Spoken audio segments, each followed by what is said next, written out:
Bueno, pues buenas tardes a todas y todos, allá donde estéis. Hemos empezado con un poco de retraso por algunos pequeños problemas, digamos, técnicos. Ya sabéis, eso del directo siempre tiene sus cuestiones, pero vamos a empezar ya, pues.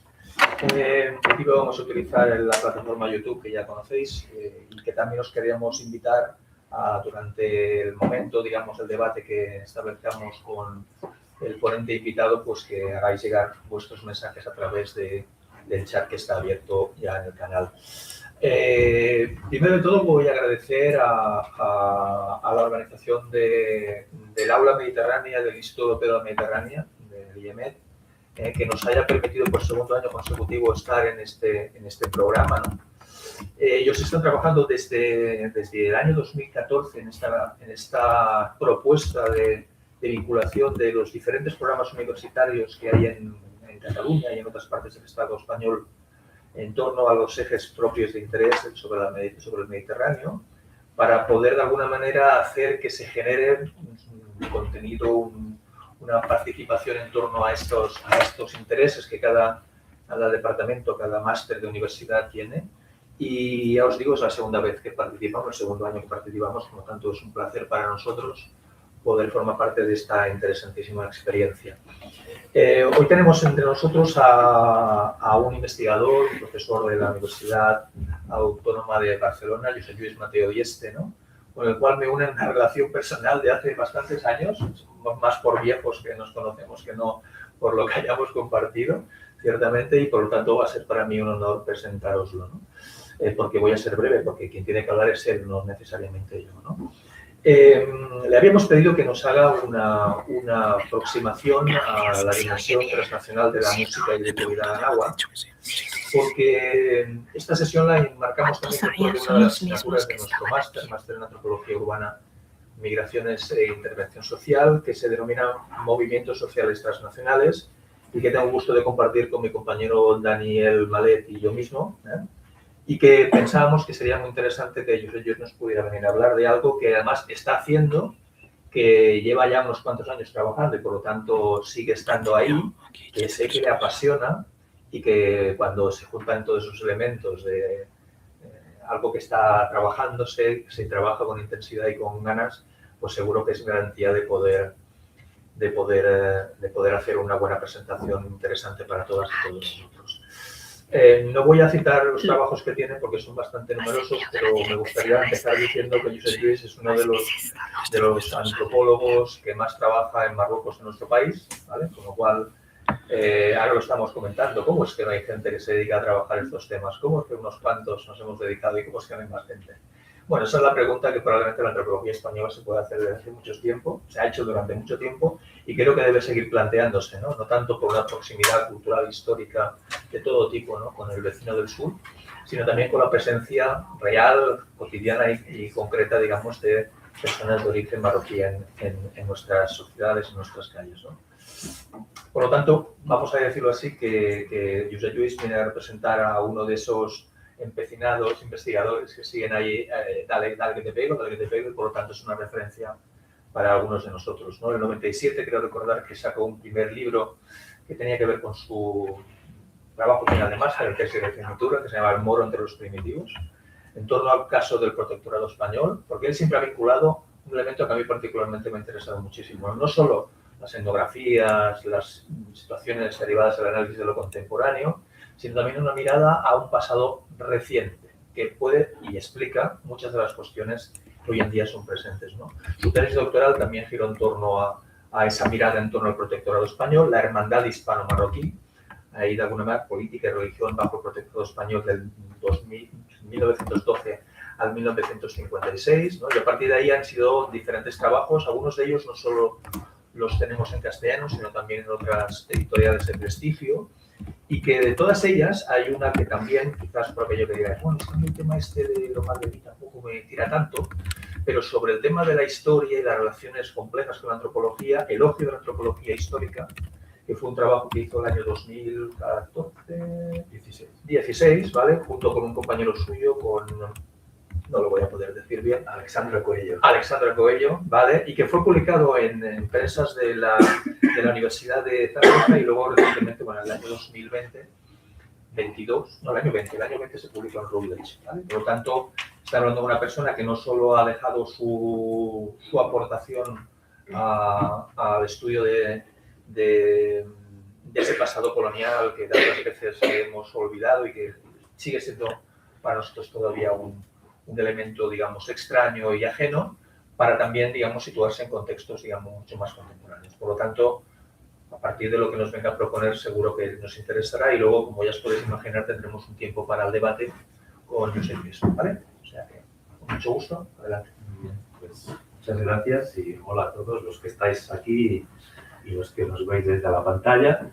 En primer lugar, pues quiero agradecer al IEMEC también por haberme invitado y al máster de esta universidad y a Jordi en concreto, pues también por acompañarme en este acto.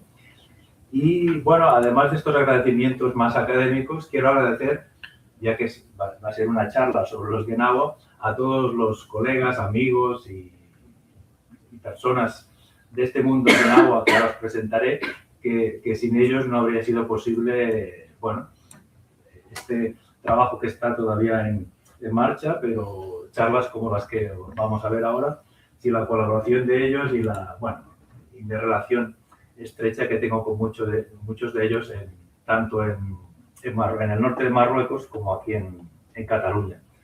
Entonces, bueno, como ha explicado Jordi, voy a hablaros de aspectos que están muy marcados en este máster sobre la transnacionalidad, o yo diría la transterritorialidad, porque vamos a hablar de estos Guenawa que ya se movían con temas de esclavitud en un mundo donde todavía no hay estados-nación. Entonces, bueno, podemos aplicar otros conceptos, pero el caso es que estamos hablando de personas que se van a mover en diferentes espacios. Y os voy a hablar, tendré que contextualizar el tema Guenawa para los que no lo conozcáis, porque si no, no tendría mucho sentido. Y, en fin, y a lo largo de la charla también aparecerán de manera indirecta cuestiones metodológicas que, si os interesa, las podemos mencionar más tarde, ¿no? Veréis, yo utilizo muchas fotos, pero las fotos no son meras ilustraciones, sino que yo las entiendo desde el punto de vista de la antropología visual como material primario para el análisis. Y, en fin, hoy no habrá tiempo para detenerse, porque hoy sí que son bastante para ilustrar, pero sí que nos van a llevar, o sea, es una manera de vivir más directamente lo que estamos viendo. Esta, por ejemplo, esto es en la calle del Carme en Barcelona, es la preparación de uno de estos rituales Guenawa en el Raval de Barcelona. Los músicos están en la calle y están preparándose para entrar al interior. Pero bueno, iré desvelando poco a poco de qué se trata toda esta historia.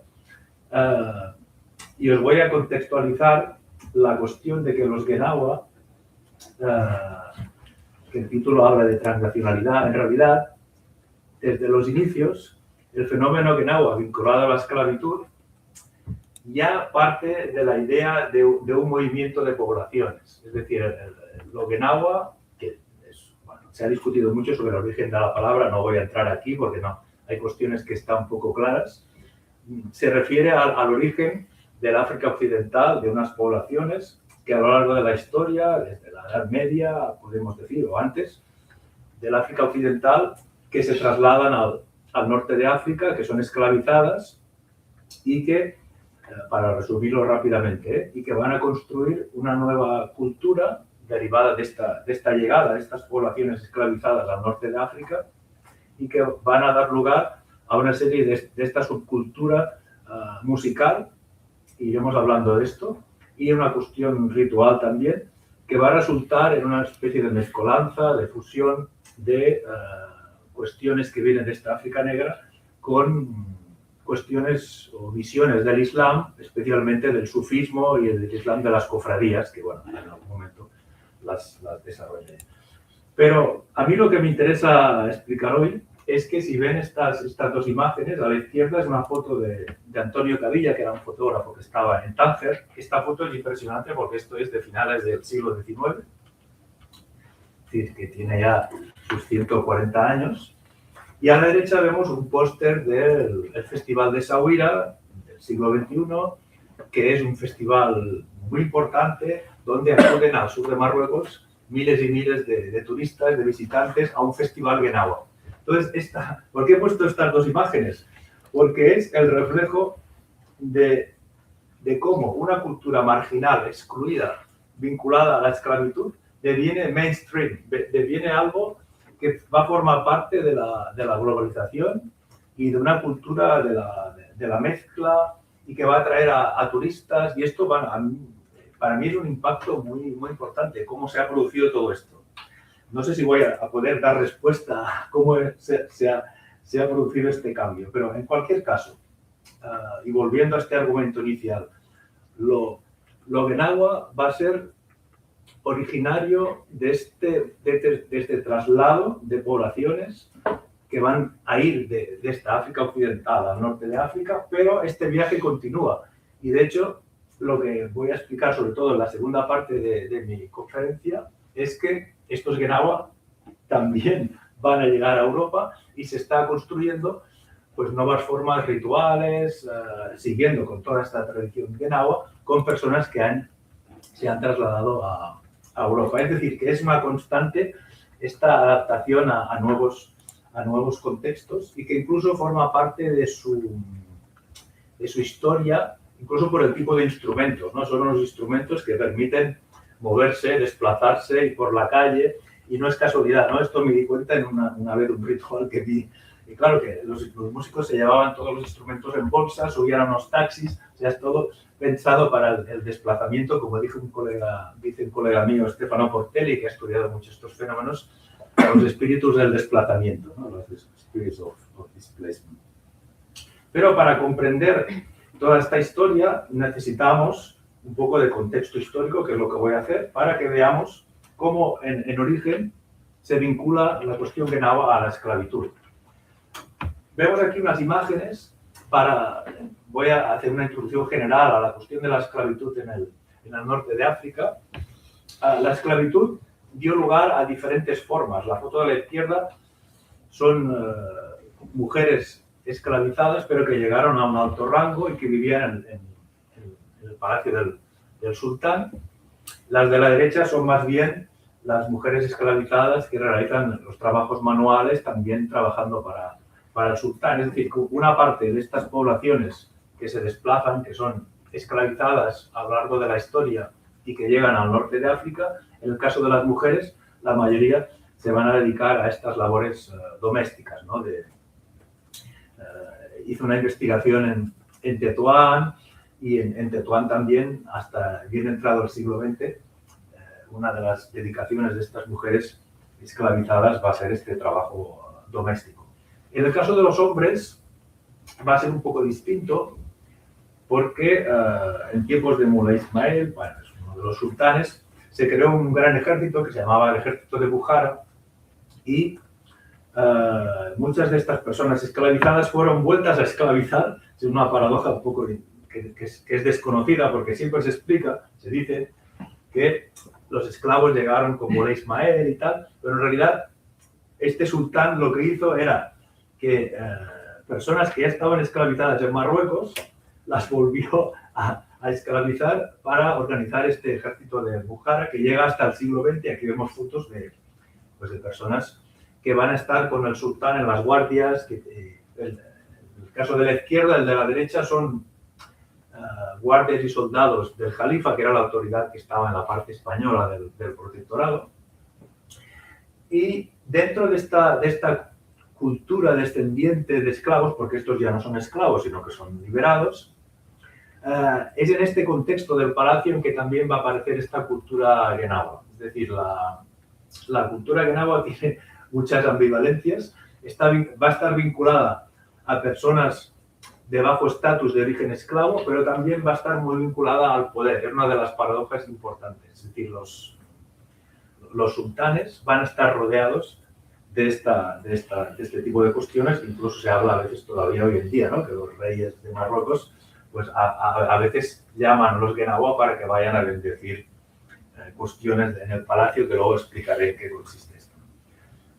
He puesto aquí unas fotos que, bueno, a lo mejor no sé si se verán muy bien, es porque he puesto bastantes. Esto es un mercado en Marrakech, un mercado de esclavos de principios del siglo XX. Es decir, los esclavos fueron llegando a diferentes lugares de Marruecos hasta bastante entrado al siglo XX. De hecho, yo, en mi trabajo de campo sobre Tetuán, con alguna persona a la que también agradezco aquí públicamente, como Lina Medina, hemos analizado documentos y en su familia tenía un documento de compra del año 1926. Imaginaros, hasta esta época llegaban personas que eran compradas para este trabajo doméstico.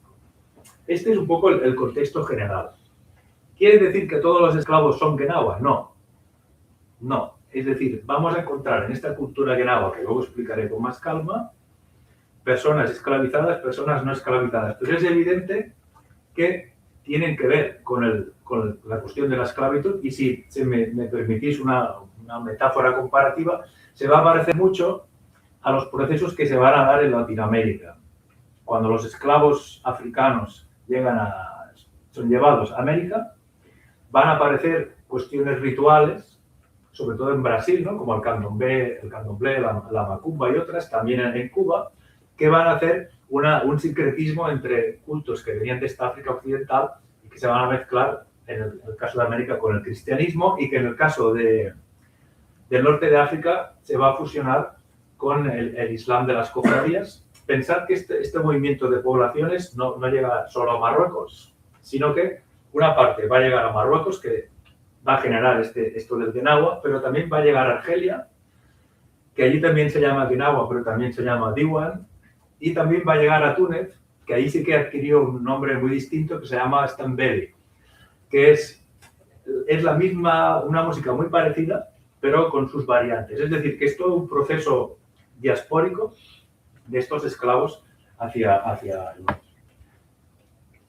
Evidentemente, todo esto tiene muchas aristas y muchos temas, y he extraído porque es una de las conclusiones a las que he llegado después de muchos años de analizar, que es que estos esclavos, estas personas que van a ocupar una posición servil, muchas de ellas, la mayoría, de piel oscura y negra, van a tener esto forma parte de una teoría, ¿no?, que otros autores ya han defendido.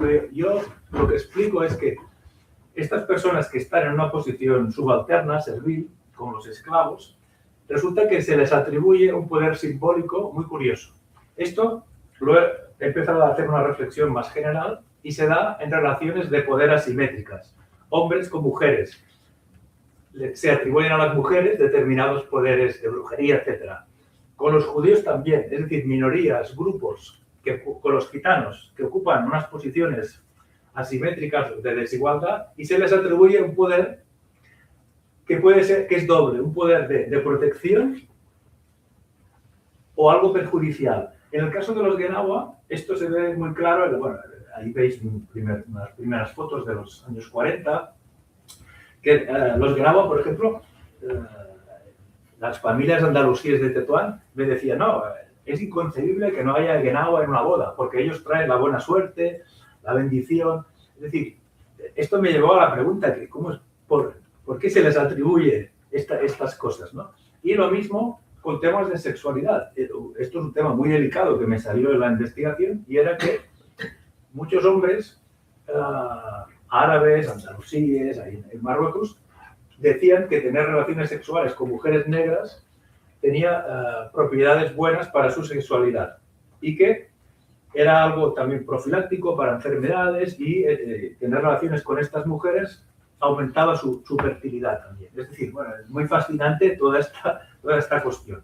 Y en el tema de los Genawa se les va a atribuir también este poder de bendición, y no es casualidad que más adelante, aunque no tengo fotos, ¿no?, pero se les invita a inauguraciones de festivales de cine, al IKEA. O sea, se abrió un IKEA en Tetuán y llevaban a los Genawa para que estén ahí tocando, y que no es solo que estén ahí tocando, sino que históricamente hay este arraigo de esta cuestión de los Genawa como algo que da la baraka y la bendición.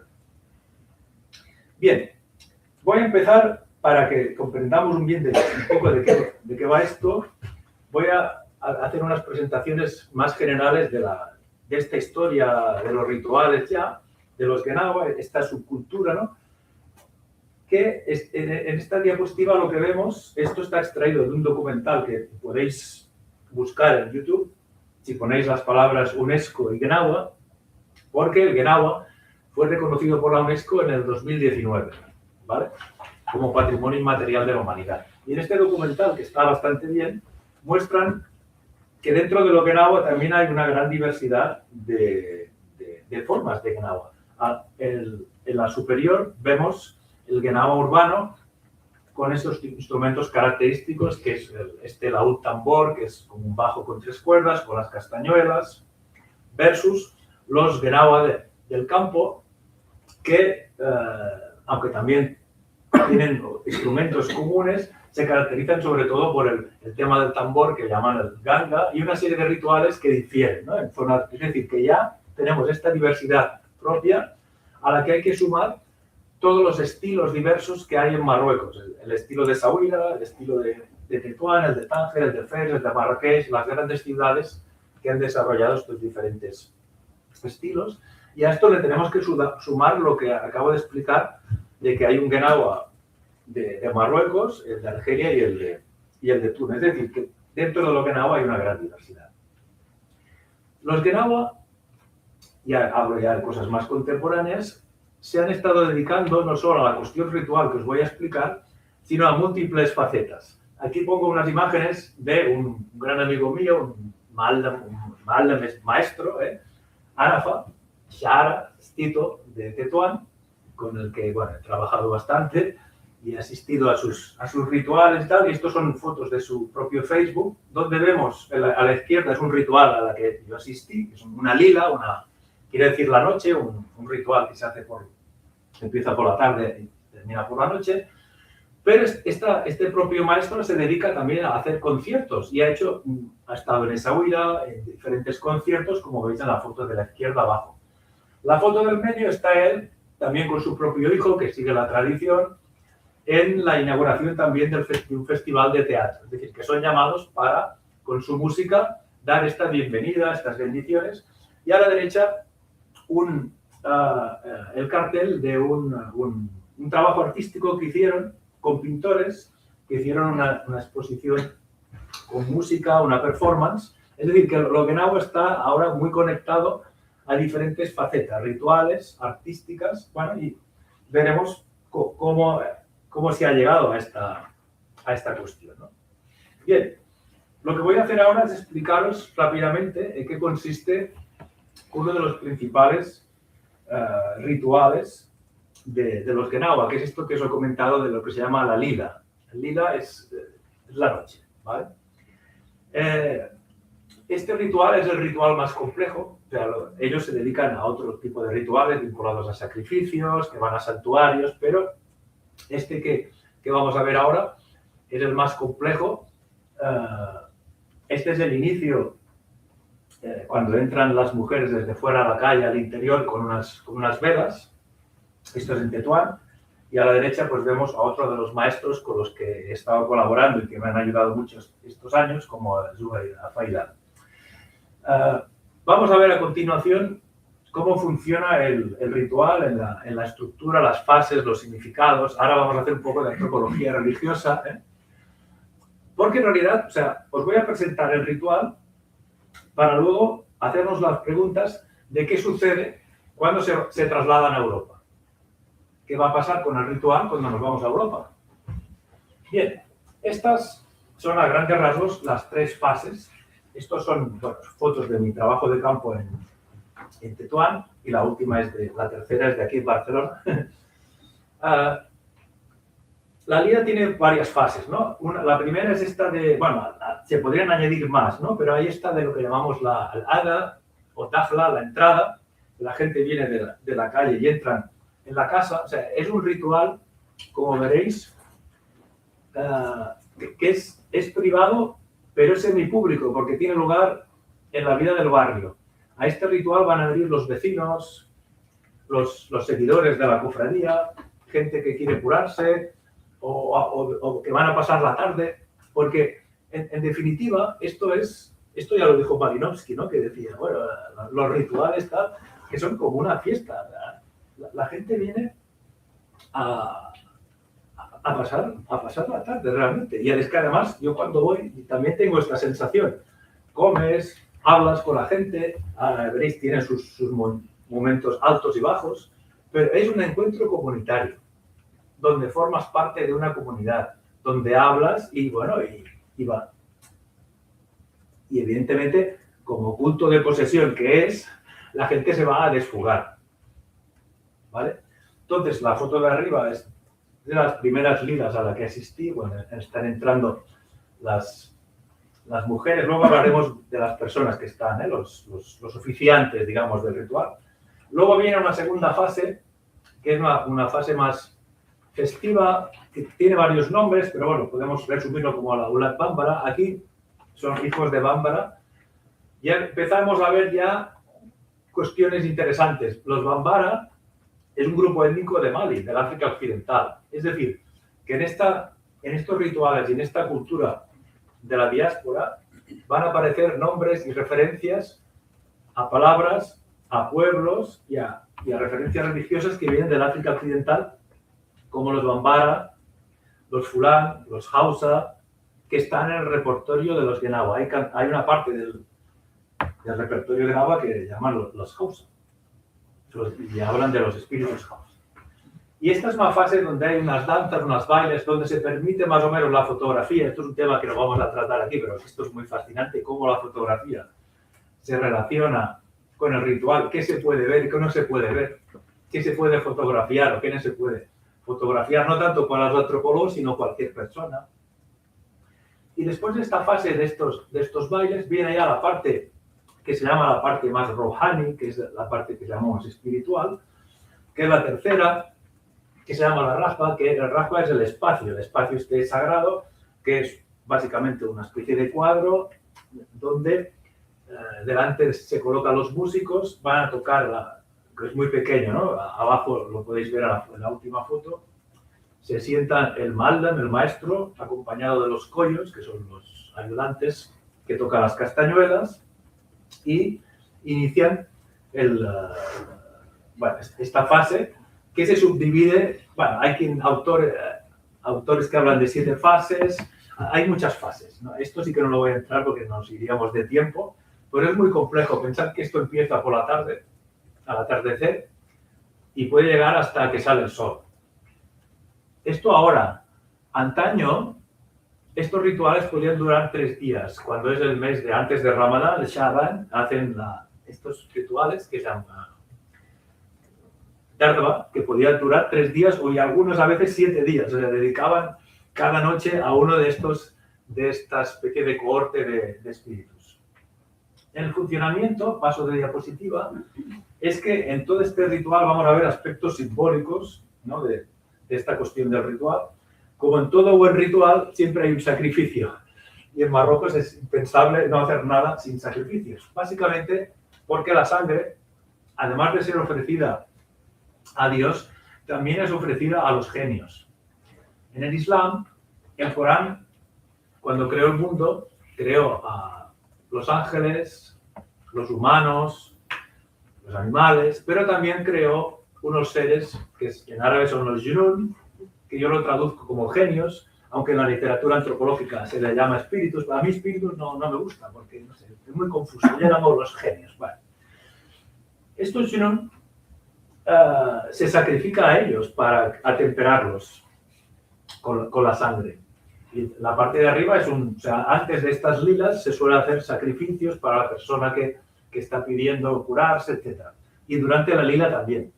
Claro, esto, cuando llegamos a Europa, ya no va a ser posible. Bueno, va a ser posible, pero no oficialmente, porque no puedes sacrificar una cabra, una gallina, por todas las legislaciones, ¿no? Aquí empezamos a entrar con cuestiones que más tarde apuntaré.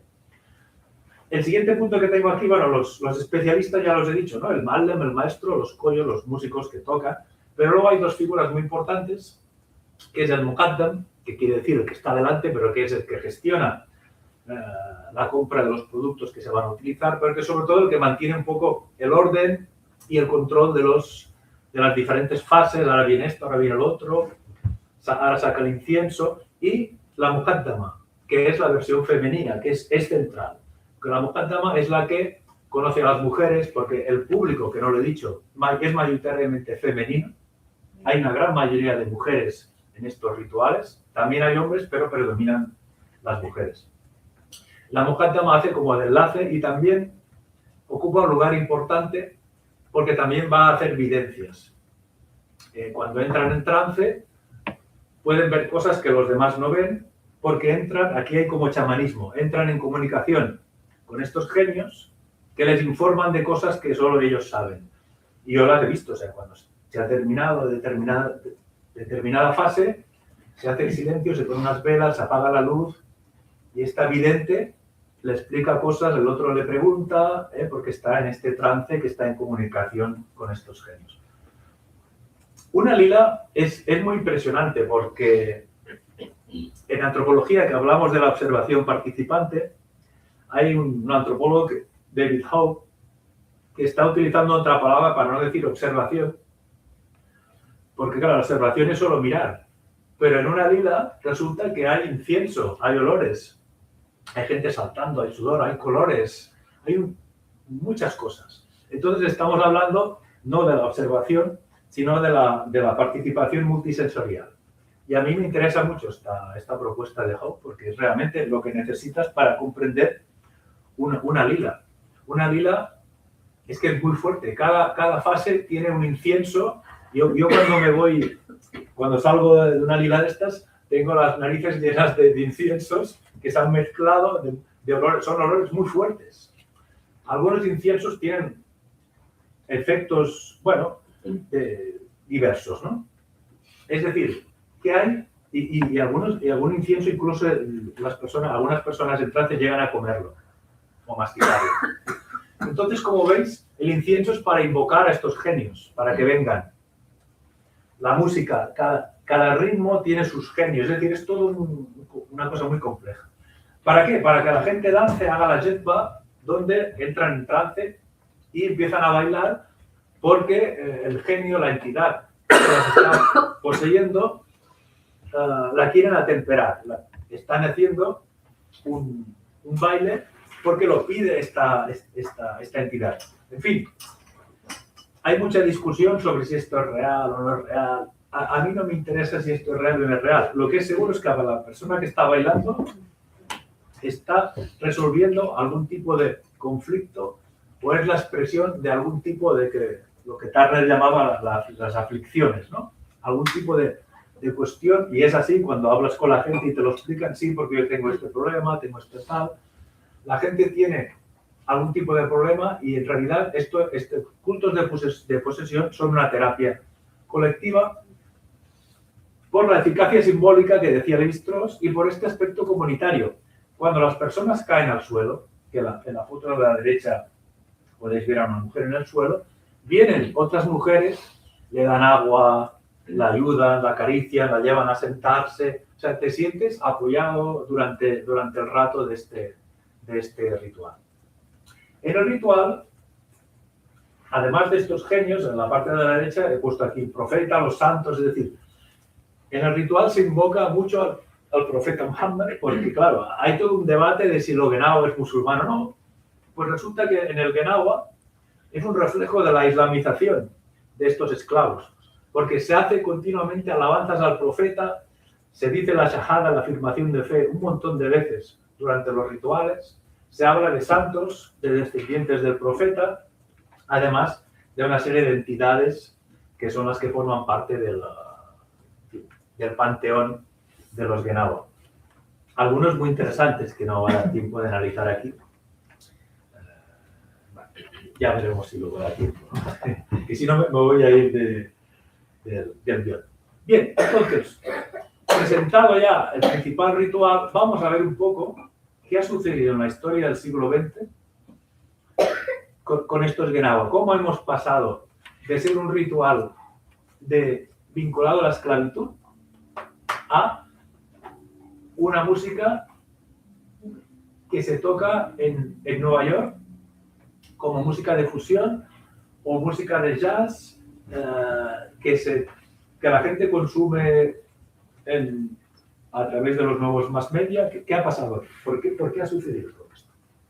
Empezamos por la época colonial, donde aprovecho para decir que lo transnacional, que a veces hablamos de lo transnacional como que es algo ya postcolonial o muy reciente, yo siempre hablo en nuestro máster propio, que pronto daré en la Autónoma, el colonialismo es una forma de migración. Siempre cuando hablamos de migraciones siempre pensamos en las migraciones del sur al norte, pero el colonialismo son procesos migratorios.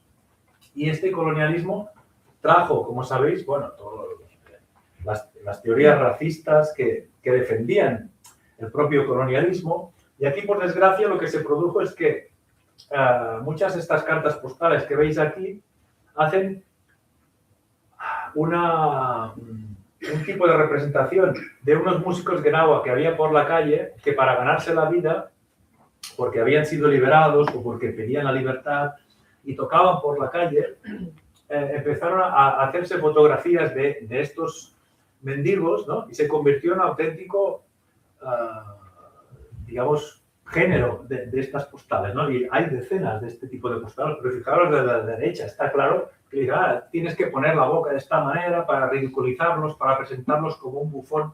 Esto encaja perfectamente en la imagen del negro presentada en la cultura de masas del siglo XIX y XX, que se parece mucho a, como ha analizado una antropóloga norteamericana, Cynthia Becker, con los minstrels de Estados Unidos. El negro feliz que ríe, a todos siempre les hacen salir riendo, ¿no? Es decir, ellos están jugando también el personaje, porque otra cosa que me interesaba es quiénes son. Y en Tánger resulta que conseguimos reconstruir quién era uno de estos. En realidad son personas que se están ganando la vida como pueden. Pero yo aquí lo estoy mostrando en el lado este de cómo los colonialistas van a utilizarlos para difundir imágenes racistas y aquí estamos ya en los primeros procesos transnacionales. Es que estas postales que están producidas en el norte de África van a llegar por miles a Europa, con lo cual se están transmitiendo estas imágenes a los europeos, ¿vale? Y que van a vincular lo Gnawa con cierto exotismo, primitivismo, y aquí voy a improvisar ciertas teorías que explicarían este éxito del Festival de Saouira desde finales del siglo XX. ¿Por qué a los europeos y a tantos occidentales les interesa, les fascina los Gnawa y no van a rituales sufíes de otras características? ¿Qué ha pasado? Entonces, una hipótesis es que podría haber algo de este exotismo en estas cuestiones. Pero bueno, son hipótesis todavía.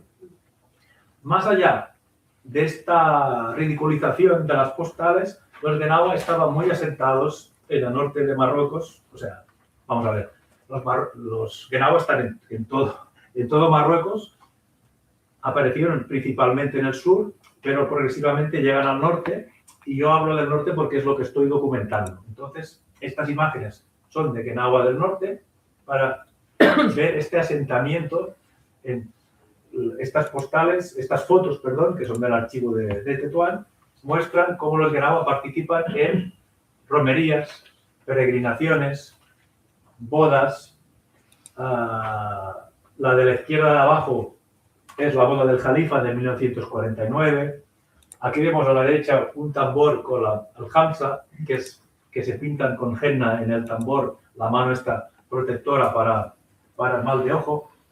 Es decir, los Gnawa estaban muy instalados en la sociedad marroquí, pero, esto le interesará a Jordi, empezó a entrar el reformismo islámico, que es una visión que venía más bien de Oriente Medio y que en la época colonial empiezan a decir que uno de los problemas de las sociedades musulmanas es que no se han sabido adaptar a la modernidad, y este discurso empieza, es un discurso bastante ortodoxo, a decir que hay prácticas de los musulmanes que explicarían el retraso de estos musulmanes, y entonces empiezan a atacar a las cofradías sufíes, entre ellas los Isawa, los Hamacha y también los Gnawa. Este discurso reformista es adoptado por el poder, y en 1933, esto Emilio Spádola, un antropólogo interesante, explica cómo un edicto del sultán va a prohibir que se hagan actos públicos de estas cofradías que se hacen automutilaciones o que se sangran, ¿vale?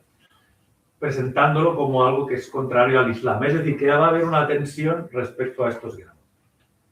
Bien, dicho todo esto, vamos a entrar ya un poco en la segunda parte para ver a dónde vamos, a cómo lo Genao va a entrar de estar en una propiamente la sociedad marroquí, con unas funcionalidades rituales y que, por ejemplo, cuando es la fiesta del profeta, salen a la calle a tocar, cuando los peregrinos iban a la Meca, ellos están allí para dar la bienvenida cuando vuelven, para dar esta bendición, pero se va a empezar a producir una serie de cambios que ya venían del 19, que era, yo tengo algo, no los he puesto aquí, pero tengo ya turistas que están en Tánger a finales del 19 y que se hacen una foto con un Genao. Que me llamó la atención, ¿no? ¿Por qué se hace una foto con un Genao? ¿De dónde viene esto? Que esto, en PortAventura, que estamos cerca aquí, hasta hace poco, esto yo no había ido nunca, pero una estudiante mía haciendo un trabajo de antropología histórica me explicó que cuando salías, ahora ya no, te hacías una foto con un indio. Señor allí.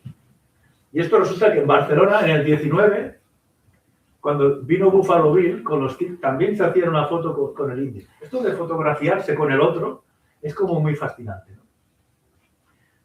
Y el turismo. Cuando se va a acabar el colonialismo progresivamente, va a venir el desarrollo de una serie de cuestiones, que es la poscolonialidad, pero esta foto la encontré en el archivo de Tetuán y es increíble. Es del año 56. Son unos turistas que no sé de dónde son, pero bueno, van con sus cámaras, las pamelas, es la cuestión grande para que se vea bien, y los Genao que están tocando para ellos. O sea, los Genao ya empiezan a encontrar una nueva forma de subsistencia, que es trabajar para estos turistas. Y esto, que aquí parece que es algo como muy marginal, se va a aparecer progresivamente. Entonces he estado recogiendo material. De Tánger hay muchísimos. La de la derecha es en Cabo Espartel, que es un punto de estos donde van muchos turistas, y entonces ya los Genao ahí esperando, ¿no? A que se haga la foto. Esto es una postal, ¿eh? Que se haga la foto, te tocan, pasan los turistas. Veis a la derecha que hay un montón de postales para que las compres. Es decir, ya hay como una salida que va a complementar, que esto no he hablado, ¿no? De esta gente de que vive. Pues bueno, pues de los rituales, de las limosnas, pero también progresivamente de este turismo. Los de la izquierda también, todos estos son personajes que hemos podido localizar. El chico este de rojo es el padre de Abdullah Ben Said, que es un maestro de Tánger, y el padre de este chico ya ha salido en una foto anterior, que no he dado el detalle. La de abajo es muy buena porque es una serie de postales. Esto es el restaurante Kutubiyya en Tánger. Va a haber de Genaos, pero también de danza del vientre. Los turistas van a buscar exotismo. Y en estos exotismos va a estar la danza del vientre. Como veis, esto también es antropología del turismo, que nuestro colega que estaba en nuestro grupo, el Claudio Milano, que nos ha enseñado muchas cosas sobre esto, yo me da ganas de entrar en este tema también. Y bueno, tengo aquí, gracias a la colaboración de Genaos de Tetuán, son fotos que salen a la luz pública por primera vez, que nunca habían salido de unos sobres y tengo el placer de presentarlas, ¿no? Estas son de Abdelwahed Nasiri, un maestro de Tetuán, muy mayorcito, pero que bueno, que cuando voy siempre voy a saludarle. Son fotos suyas de cuando tocaban para los turistas en hoteles de la costa, de ahí entre Ceuta y Tetuán. Hotel Yasmina y otros. Y donde se empiezan a hacer una serie de cosas que todavía las veo ahora. Que se cogen los gorros, le ponen el gorro al turista, vestir al turista también de Genao, ¿no? La de la derecha es Bautzman, que es un Genao de Tetuán. Esto con su familia, que me pasaron las fotos y me explicaron la historia. Es decir, esto a nivel de metodologías es muy interesante para el trabajo de campo.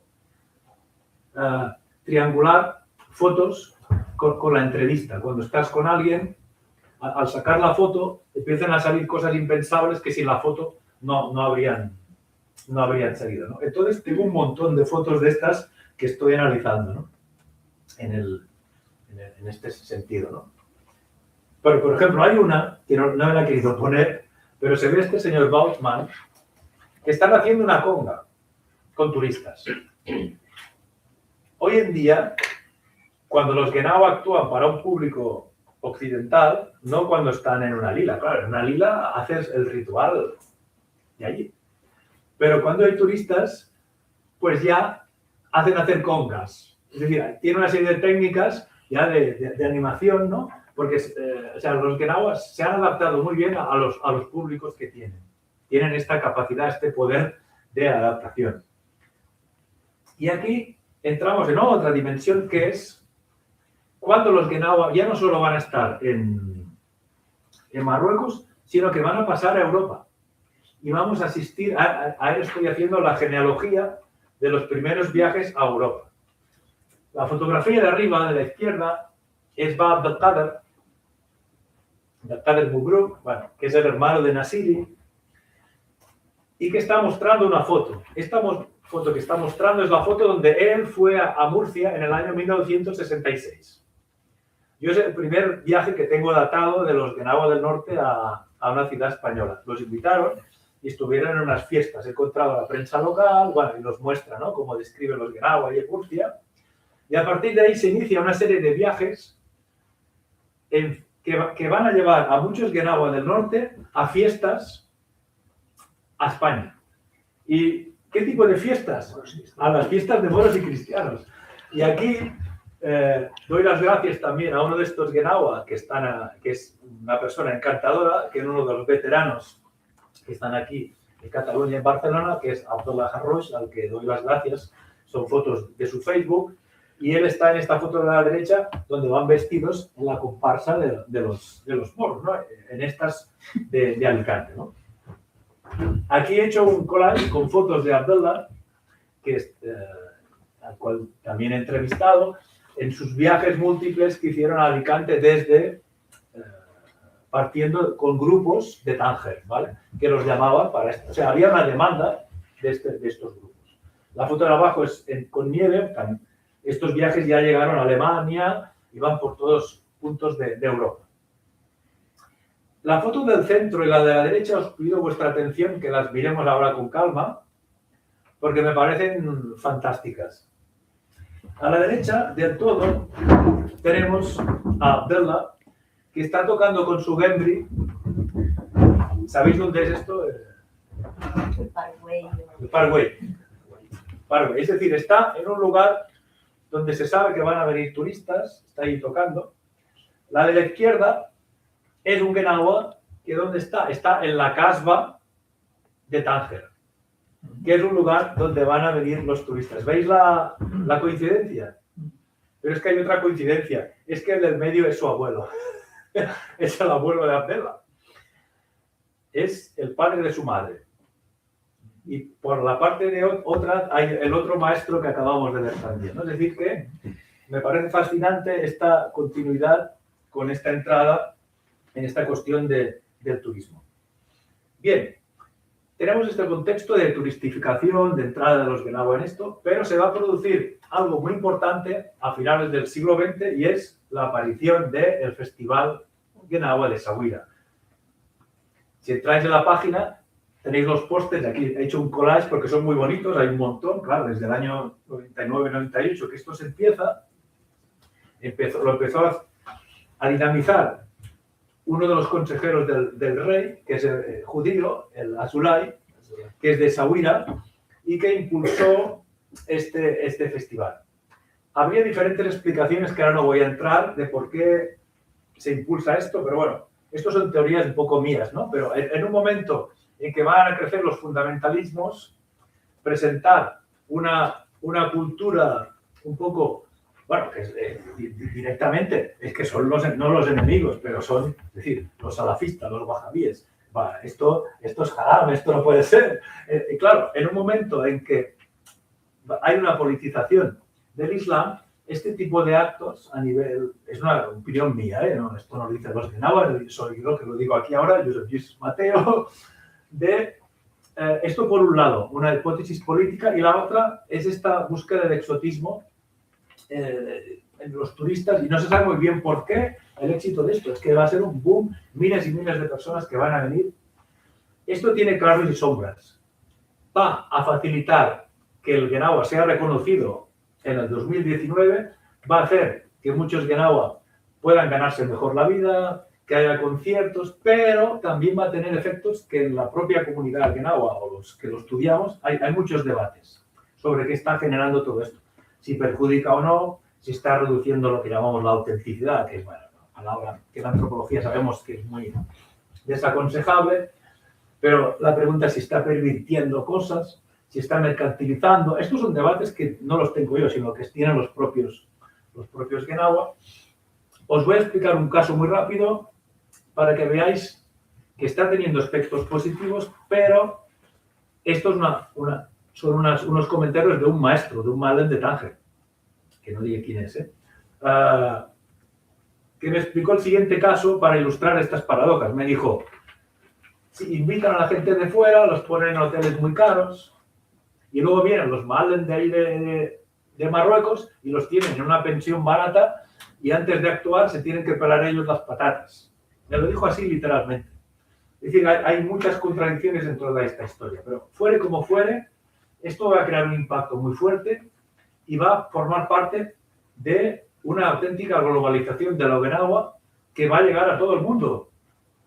Festivales de música por todas partes. Este de arriba creo que es en Chile, el de la izquierda. Va a haber un festival Guenaua en La Haya.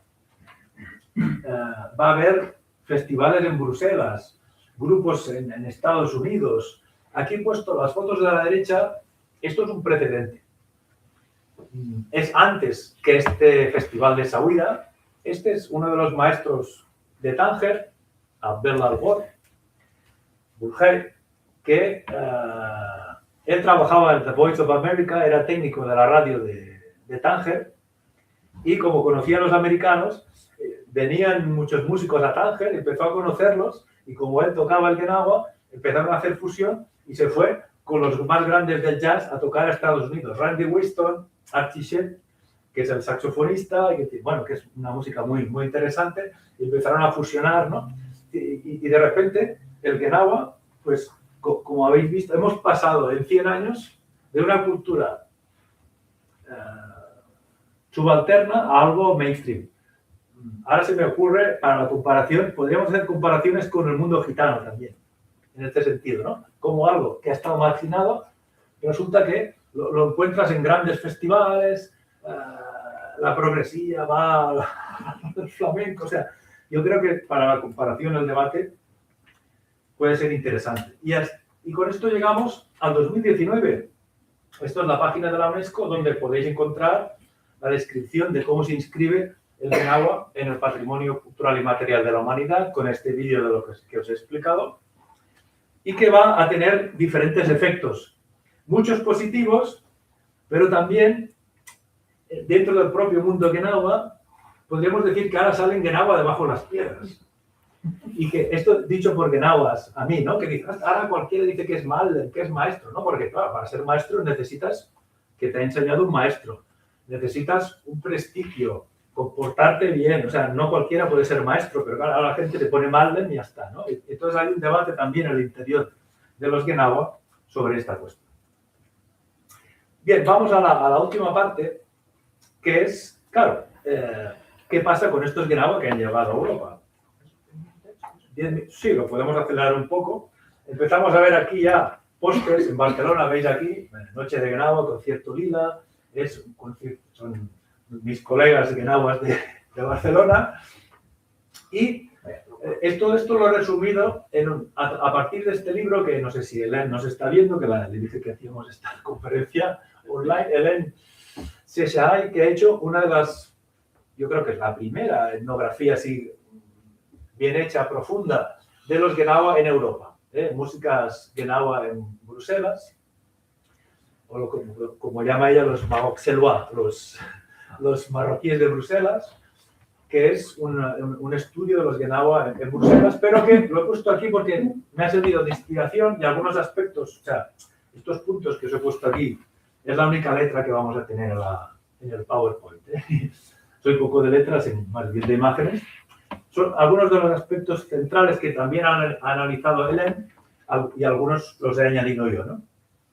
Claro, estos nuevos retos que aparecen en la diáspora. Claro, adaptaciones rituales al espacio y tiempo. En Marruecos, si la lila se hacía en una casa y se te hacen las 4 de la mañana, bueno, lo hablas con los vecinos, no va a pasar nada. Pero aquí no. A las 12, en alguna lila que hemos estado ahí en el Raval, los vecinos tiraron un cubo de agua, porque claro, las castañuelas, todo se oye, tocan con amplificadores, se oye bastante. Entonces, claro, ¿qué sucede con la adaptación al espacio? Y el tiempo. O sea, el propio ritual. Luego también otras preguntas vinculadas a las que está estudiando mi colega Stefano Portelli, que es ¿en qué lugares están? Como pasa con las mezquitas, ¿no? ¿Cómo es que las mezquitas están en los polígonos industriales y no en los centros, quitado de Manresa, que es donde yo vivo? La mayoría de muchas mezquitas están a la, fuera. Entonces, toda esta dimensión ritual y la urbanidad es muy interesante ver en qué espacios están, cómo están, también en Marruecos, ¿no? Las limitaciones rituales, el sacrificio que se hace en Marruecos, aquí ya no se va a poder hacer de la misma manera. Con la migración se reúnen genaos de diferentes lugares. En Cataluña la mayoría son del norte, pero algunos ya vienen del sur y entonces se producen aquí unos ensamblajes, entre ellos tienen que negociar con qué ritmo vamos a tocar, porque claro, no es el mismo ritmo, las mismas letras, a veces cambian, ¿no? Ellos mismos tienen que generar, o sea, tal como sucede con el Islam en Europa, pues va a aparecer seguramente un genao nuevo europeo. Aparece un nuevo mercado de actividades. Si antes decía que se puede inaugurar un IKEA, pues aquí, bueno, me puedo adelantar, pero más adelante os voy a mostrar una foto del lunes pasado de estos colegas Genawa en la cabalgata de Reyes de Suria. Lo que no puedo investigar si era con el Rey Negro o con quién iban, pero están participando en las cabalgatas y ahora he visto unas fotos de hace años de otro maestro que hace bodas, de hace unos años, no me ha dado tiempo de ponerlas, pero que ya hay precedentes de cabalgatas y ganados. Creo que en Barcelona este año también hicieron algo así. Puede ser. Claro, hasta ahora hemos visto un poco la parte simpática, pero los genaos que vienen aquí también forman parte de los procesos migratorios y están sufriendo cuestiones como tienen que pluriemplearse, porque esto del genao no da de sí, trabajan como pueden, el genao los complementa, es decir, es todo una complejidad. Hay muchas miserias que muestra también Helen en su trabajo, problemas con los papeles, líos con los visados, todo esto va a constreñir la circulación de personas de este ir y venir, porque hay un ir y venir. Hay genaos que vienen de Marruecos, vienen a Barcelona, luego van a tocar a Bélgica. Hay una gran red de genaos que van circulando en conciertos. También una gran solidaridad entre ellos, de apoyarse y recibirlos siguiendo la hospitalidad marroquí, de, bueno, ven a mi casa, come. Hay un apoyo mutuo muy importante. Y luego hay una parte que es que, aunque vives en Europa, hay cosas que no las puedes hacer. Tienes que ir a Marruecos sí o sí. Aquí no hay santuarios. Aunque, bueno, Eloy Martín Corrales me explicó una vez que en Santiago de Compostela vio a una mujer musulmana haciendo un ritual en Santiago de Compostela. Pero tú, si quieres hacer una peregrinación, tienes que ir a Moulay Ibrahim, tienes que ir a Sidi Ali, hay que ir a Marruecos. Por tanto, esta transnacionalidad va a continuar para que se completen determinadas rituales.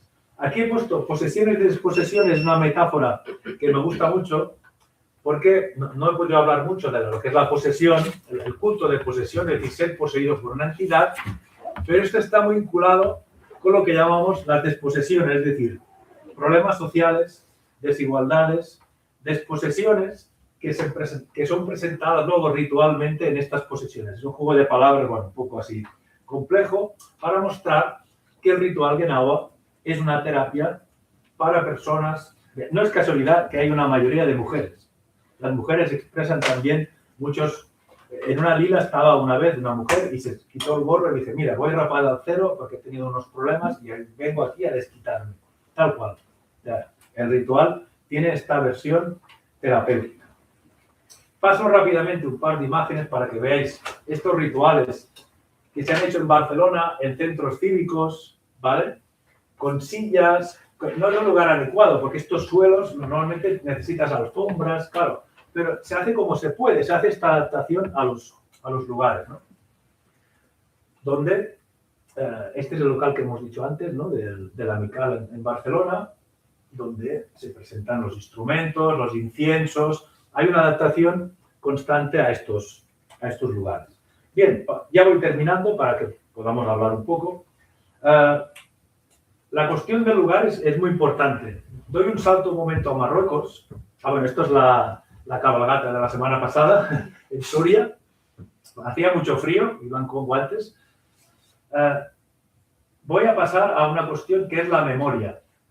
Los Gnawa en Marruecos tienen unos locales, unas casas que se llaman Dar Gnawa. Y es muy interesante, estoy haciendo un análisis de estos espacios donde colocan fotografías y su propia historia. Es decir, es una autohistoria de ellos y una representación de sus instrumentos, las cosas que hacen. Aquí tenemos el de Asila, el de Said Koyo, el de la derecha es de Abdel Ward y el de abajo es mi amigo Arafa, en Tetuán. Y que son lugares donde la gente se encuentra. Son clubs de encuentro, donde tú vas allí, cantas, palmeas, tocas, te encuentras, tomas café. O sea, son lugares de encuentro y de reproducción de la memoria. Entonces, mi pregunta es, ¿qué va a pasar? ¿Aparecerán estos lugares en Europa? ¿Se va a instaurar esta cuestión? Son cuestiones, bueno, que se tendrán que ver en el futuro.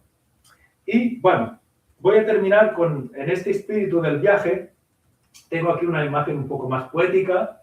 Este es Abdella, es un ma'alem de Tarudán, que está ahora en Cataluña, que, bueno, nos hemos hecho amigos, es un buen colega. Y esto fue este verano. Y esto que se ve al fondo es la Bahía de Rosas, bajando del castillo de San Pedro de Rodas, la zona esta de Llançà y tal. Y es una metáfora de lo que significa el Gnawa del viaje, el viaje iniciático. Esto, bueno, era un escenario fantástico. Abdella tocó aquí en el silencio del... Vamos, muy fascinante. Y me recuerda, hay un personaje que se llama Abu Sadia en Túnez, que es un padre que va a buscar a su hija que la han esclavizado, y esto aparece en el repertorio Gnawa. O sea, el repertorio Gnawa habla de este tipo de cosas, de alguien que se desplaza para buscar, aquí como Abdella, pues que está buscando diferentes cosas, ¿no? En este viaje que ha venido a Europa, y me pareció una metáfora muy interesante de cómo lo Gnawa pues viaja y está constantemente sometido a adaptaciones, cambios. Y bueno, y en este caso os aseguro que un Gembri tocado, esto sí que tengo discusión con los Gnawa, están utilizando mucho los amplificadores. Yo siempre digo que el Gembri, lo saben muy bien, las cuerdas cuando son naturales te entran llegan mucho más al espíritu, ¿no?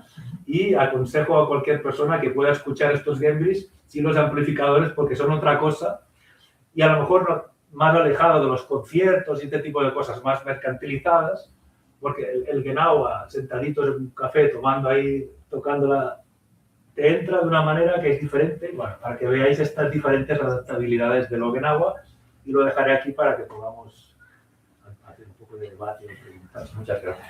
Pues muy bien. Muchas gracias.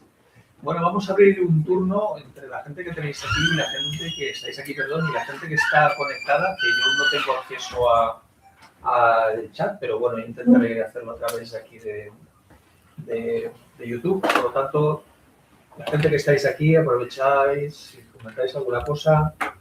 Si no, yo tengo ya una preguntita, pero bueno, no voy a centrar. ¿Alguna cosa, algún comentario? Bueno, pues ya que nadie se tal y estamos aquí, pues vamos a seguir comentando un poquito el tema. En ese tránsito entre Marruecos y Europa, no solo por los conciertos. Claro, todo parece que al final todo acabe derivando lo que es una lila que tiene un sentido ritual, en el que hay una música que se llama Ganagua, ¿vale? A una música que se llama Ganagua y el ritual se pierde por el camino, ¿no? Es decir, esa desritualización, esa pérdida del contenido ritual, esa de alguna vez decir, voy a sacar de esa dimensión, digamos, combinada, compleja, de un ritual con un tiempo, con unas fases determinadas, las voy a dejar un poco aparte y las voy a situar, ¿no? Es lo que te comentaba antes de mi vecina, que se ha ido de Essaouira que estos días y nos ha enviado a través del Instagram pues, fotos de Ganaguas allá, que en el Rabat donde estarían, en el hotel donde estarían, estaban haciendo también hay una especie, digamos, de exotismo para turistas, ¿vale? La otra parte no se acompaña. Es decir, estos Malen de alguna manera no intentan decir, vale, una cosa es lo que sea de cara afuera de la galería y otra cosa es algo que también tiene que ver con respecto a lo que se implica en términos de lo que sería, digamos, la trastienda de la identidad marroquí en Europa. ¿Vale? Eso la colega belga lo ha ido trabajando, lo estás trabajando tú también. Mira, en el Festival de Essaouira hay conciertos musicales con un escenario y tal, pero también hay lilas. Lo que pasa es que, claro, son lilas que ya cuentan que son para estos turistas que han venido. Vale. Como te digo, dentro del mundo de Guenaua hay todo un debate entre los que se piensan que esto está perjudicando a la autenticidad y otros que sencillamente pues, es como una adaptación a los nuevos tiempos y es lo que hay para sobrevivir o lo que sea, ¿no? Pero te voy a responder a la primera pregunta de todas con una cosa muy particular que me estoy fijando y es que he asistido a algunos conciertos, yo le llamo, me estoy inventando palabras para esto, ¿no? Como la lila laica, ¿no? O secular. He asistido a un buen amigo mío que tiene un hotel en Tetuán, Marwan, que es sociólogo, es un buen amigo, que seguro que nos está viendo en algún momento en el YouTube, y hace lilas en el hotel. Y vienen jóvenes, muchos jóvenes. Y la gente va a experimentar una especie de trance que se parece más a la música trance cuando vas a una discoteca, que de hecho se llama música trance, ¿no? Y la gente va allá a bailar y otras cosas, ¿no?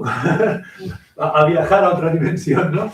Pero la cuestión es que cuando yo he preguntado a esta gente que vive ahí bailando, imitando los movimientos de la jetball de este baile, cuando estamos ahí tomando un té entre medio, le digo, ostras, ¿qué? ¿Te gusta? Sí, me gusta mucho el Guenaua. Y dice, ¿y tú has ido a las islas? Dice, no, yo nunca he ido. Uy, qué miedo.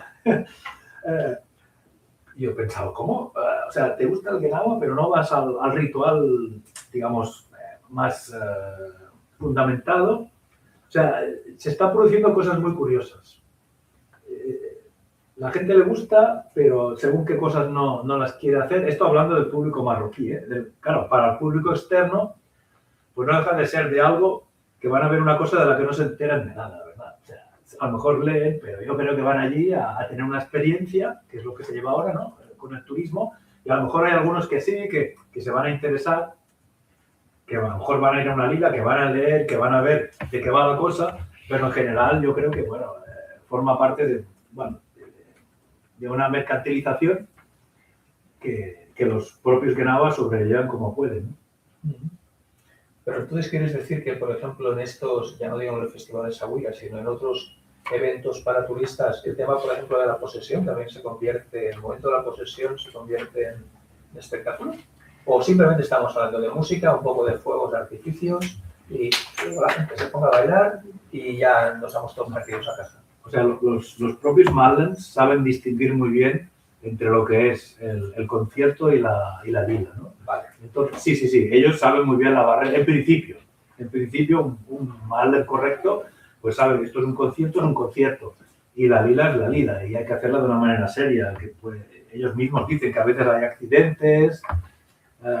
Es decir, que hay una distinción entre lo uno y lo otro. Es decir, para el turista no se hace las posesiones, en principio.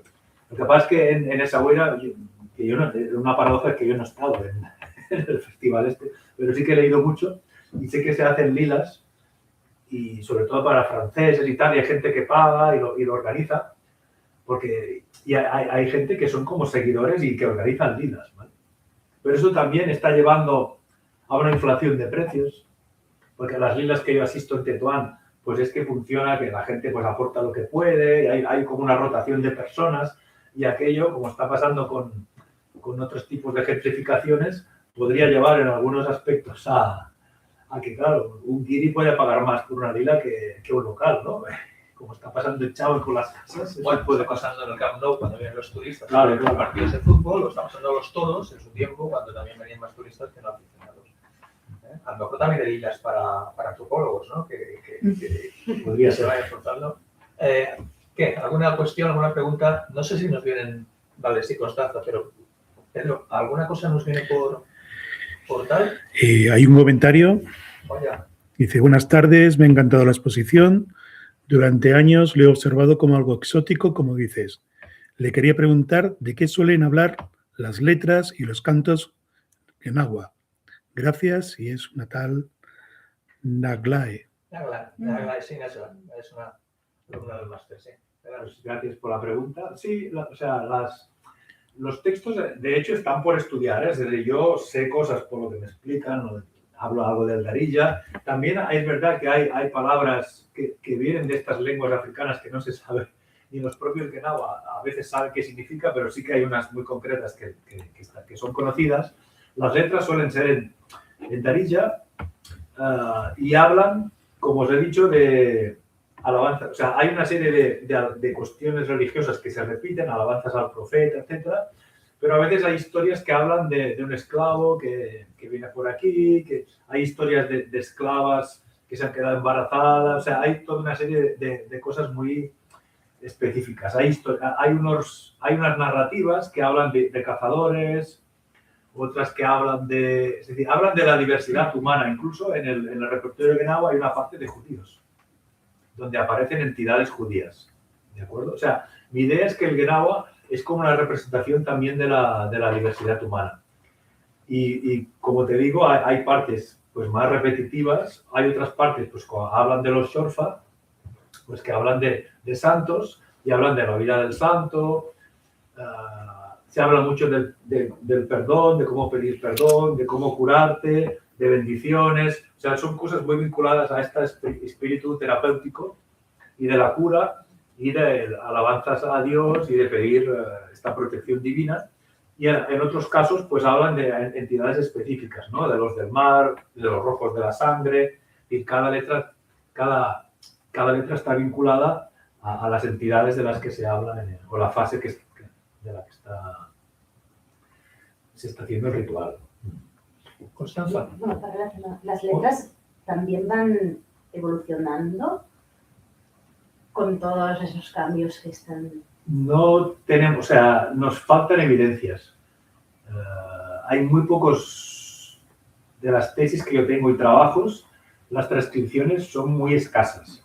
Hay alguna persona que conozco que lo está preparando y esperan candaletas su trabajo. Hay unas transcripciones en alemán que hizo Aguadé, una tesis de un francés. O sea, hay algunas transcripciones, pero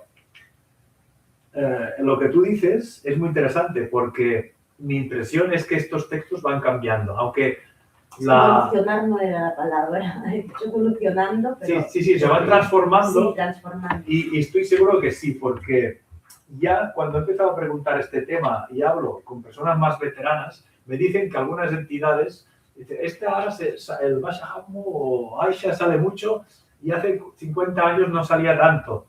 Dice, hay entidades que se trabajan más que otras y se van introduciendo cambios. Por ejemplo, hay una que está como muy de moda, que es la Ala Malika, que es de color violeta y que es el espíritu que representa a una mujer sofisticada que fuma y usa colonias. Y entonces esto es muy fascinante, cuando hacen el ritual, hacen como una especie de altar en el que ponen bombones muy caros, colonias europeas, que representan a esta Malika, que es una mujer pues, sofisticada, que sabe hablar francés. Es decir, que esto hay un texto muy bueno de un antropólogo que se llama Bruni, que habla de este culto del Ala Malika que está vinculado a los Genawa en Meknes. Es decir, que los cambios sociales también se van incorporando, pero muy lentamente, y en realidad no tenemos material suficiente, o sea, nos faltan datos para poder historizarlo, pero estoy convencido de que en parte es así. O sea, los Genaua son también, es un relato histórico de la evolución de la esclavitud. O sea, como os digo, hay canciones que hablan de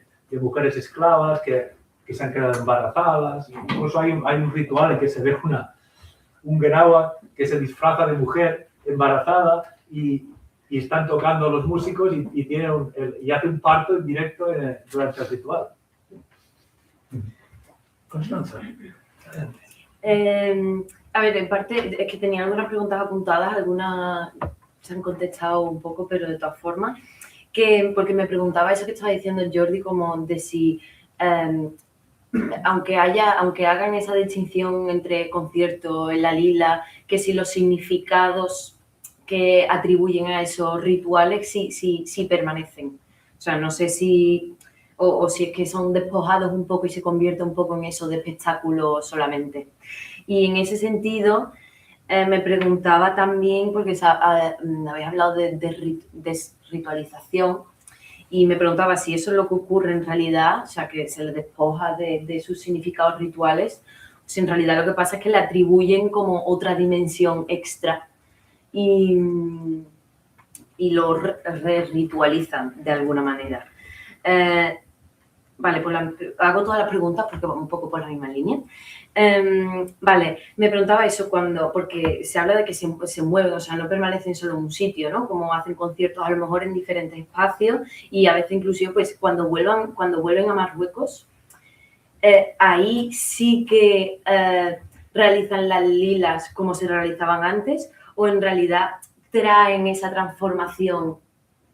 No sé si esto tiene sentido, ¿no? Como vuelven transformadas a origen o como el acto más performativo de espectáculo lo dejan para los espectáculos y cuando están en Marruecos sí que lo hacen como se ha hecho, la de durante la noche, de por la tarde. O sea, no sé si esos elementos sí que permanecen en el tiempo, aunque sean momentos muy concretos. Vale. Bueno, no sé. Son muy buenas preguntas de investigación para hacer, porque muchas no las sé. Es decir, todo esto hay cosas por saber. Mira, voy a poner dos ejemplos de que en algunos conciertos en Marruecos hay personas marroquíes que caen en trance. En un concierto que no es un ritual de trance, ¿vale?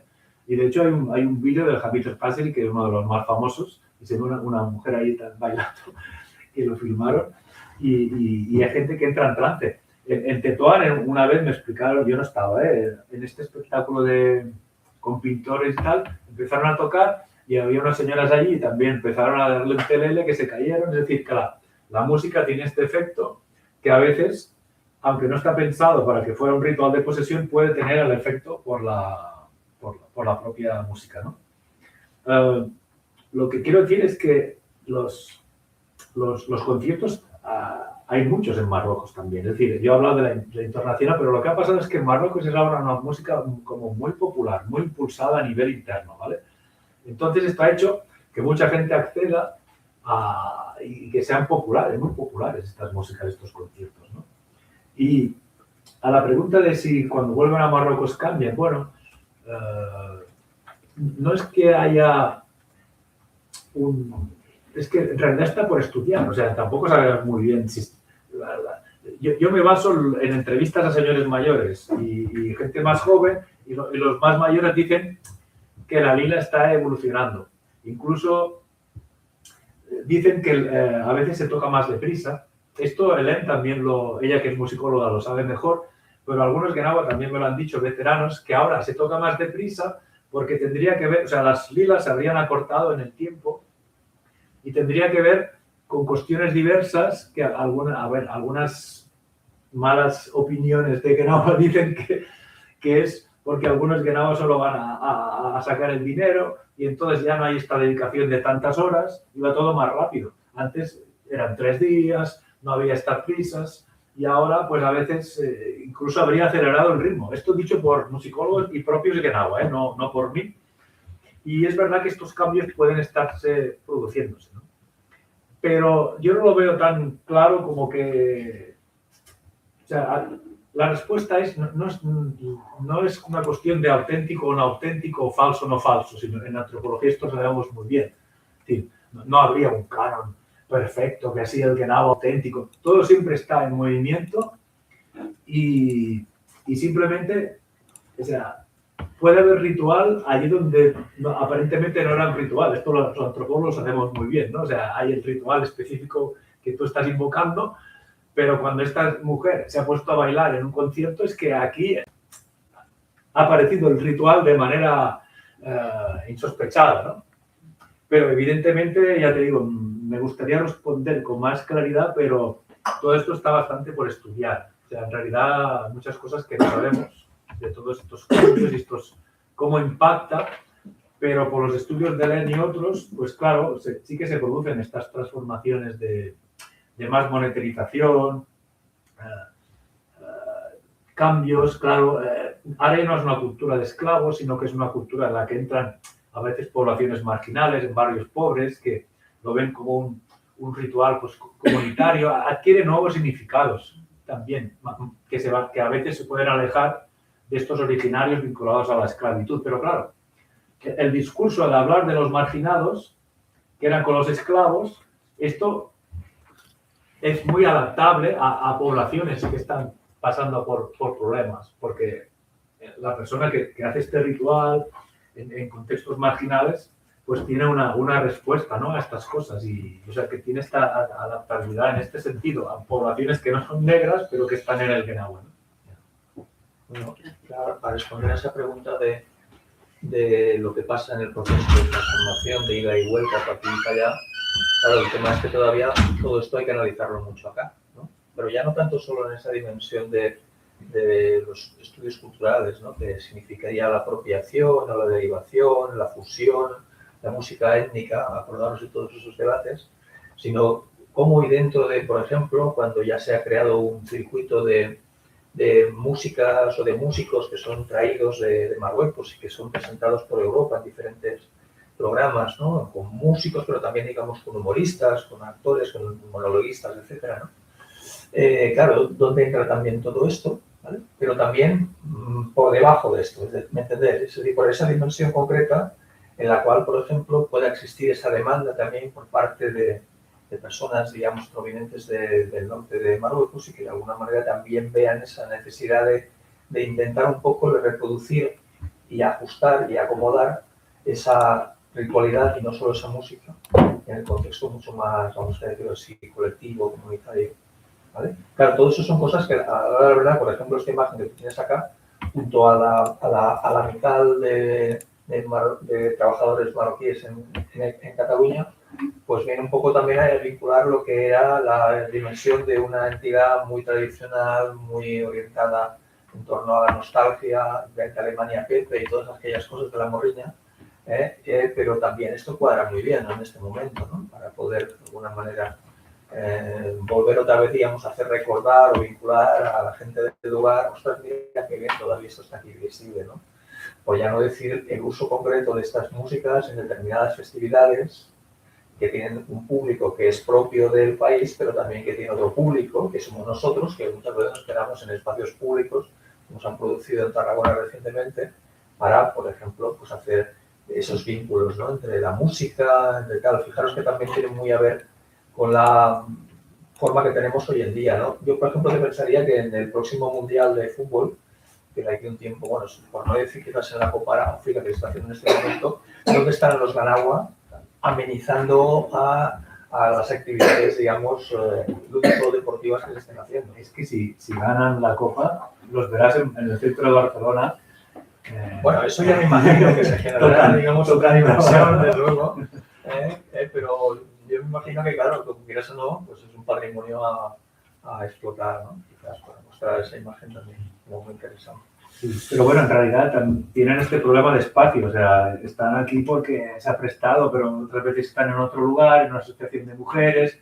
O sea, hay esta itinerancia también porque no necesitan algún espacio ellos, ¿no? Que siempre están reivindicando, pero entonces tienen que crear una asociación. Es aquella cosa que entramos en las burocratizaciones. Tampoco se van a meter con una mezquita, ¿no?, a tocar todo esto, ¿no? Porque entonces la cosa sería un poco aquello, como vamos a decir que estamos haciendo, ¿no? Bueno, pues alguna pregunta más, los que estáis acá, sobre en casa alguien más, o alguien en Vieta. ¿Cuánta gente hemos tenido conectada? ¿Cómo puede saber más o menos? 18. 18 personas, bueno, 18 más 200 que estamos aquí, que no lo estáis viendo, pues ya hace un número pues, muy importante. Por lo tanto, os agradecemos muchísimo vuestra atención y ellos muchas gracias por habernos dado este tiempo de estudio y de análisis y a vosotros por vuestra paciencia. Gracias a todos y a todas. Ya, claro.